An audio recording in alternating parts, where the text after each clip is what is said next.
25 кочански студенти добија стипендија од општината. Станува збор за студенти кои имаат просек над 8 и потекнуваат од социјално загрозени семејства.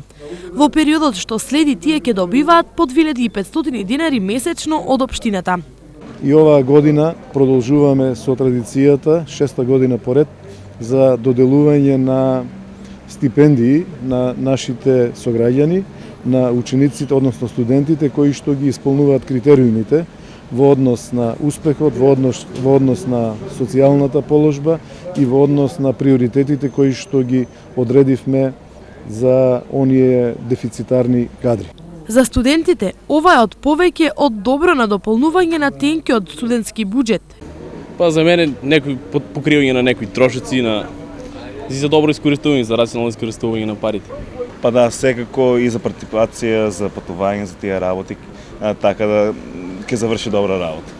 Сите оние кои добија стипендија имаат обврска за време на распуст од 15 дена да работат во локалната администрација како волонтери. Инаку досега вкупно 170 студенти добија стипендии од општината.